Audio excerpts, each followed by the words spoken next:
So today, we're going to unpack a masterclass in persuasion from a guy who literally negotiated for human lives, former FBI lead hostage negotiator Chris Voss.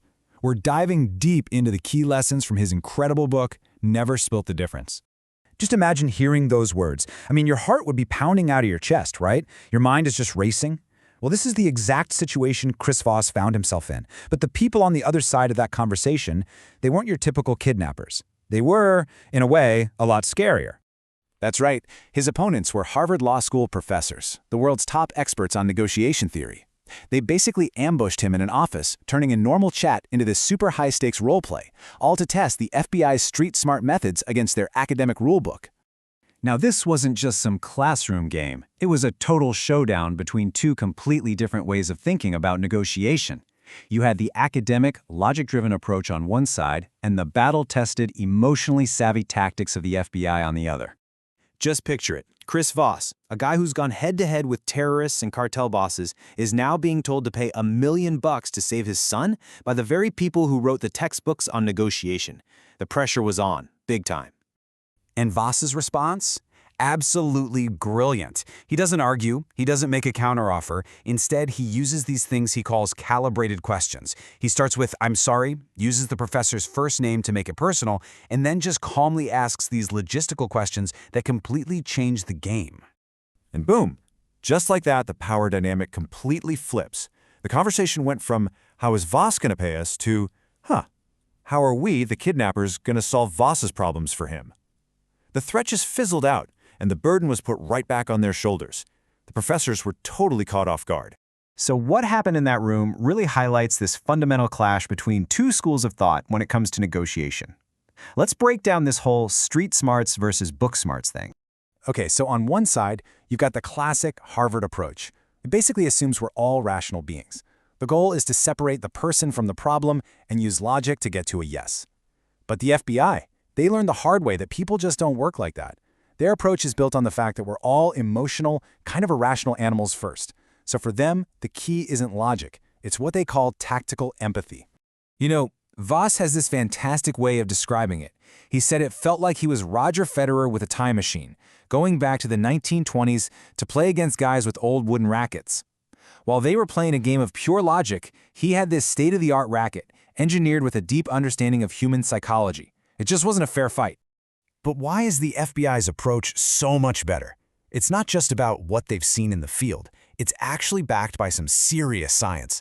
The secret is all about how our brains are actually wired to make decisions. Yeah, this isn't just some FBI gut feeling. It's rooted in the groundbreaking work of a Nobel Prize-winning psychologist, Daniel Kahneman. His research showed that we basically have two different systems in our brain running the show at all times. Think of it like this. System 1 is our animal mind. It's lightning fast, totally instinctive, and driven by emotion. It's that gut feeling that screams, "I want that," or "get me out of here." Then you've got System 2, our logical mind. It's slow, careful, and rational. But here's the kicker. System 1, that emotional animal, is way more powerful. It's the one really driving the car. And here is the absolute secret sauce. If you can talk directly to someone's emotional animal mind, their logical mind will actually do the work of justifying the decision you wanted them to make all along. You don't fight their logic, you just guide their feelings. So how do you actually do that? Well, let me show you one of the simplest but most powerful techniques Voss teaches. Seriously, it's the closest thing to a real-life Jedi mind trick you'll ever find. It's called mirroring. And no, we're not talking about copying someone's body language or anything like that. We're talking about their words. You simply repeat the last 1 to 3 important words they just said. It's like this unconscious signal that says, "Hey, I get you. We're on the same page. You can trust me." Check out this perfect example from a real bank robbery. The robber says, "You guys chased my driver away." Now, instead of arguing, Voss just mirrors him with a calm, questioning voice. "We chased your driver away?" That one tiny little prompt got the robber to spill a ton of information, including the fact that he wasn't alone. The psychology behind this is so simple but so effective. When you mirror someone, you're showing them you're paying attention, that you actually hear them. This makes them feel validated and safe, and it makes them want to keep talking, often revealing things they had no intention of sharing. And the best part is you can start using this like right now. First, use a calm, reassuring voice.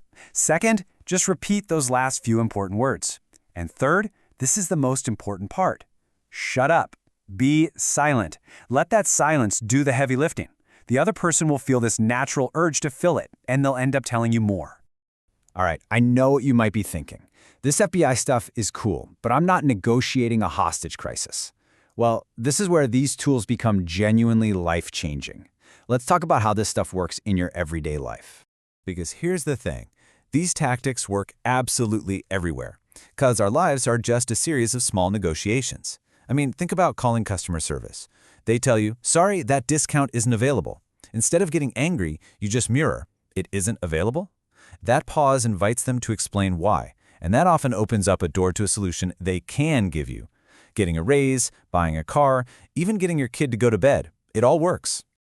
And that really gets to the core message of the whole book. Negotiation isn't about fighting or winning at all costs. It's just communication that gets results.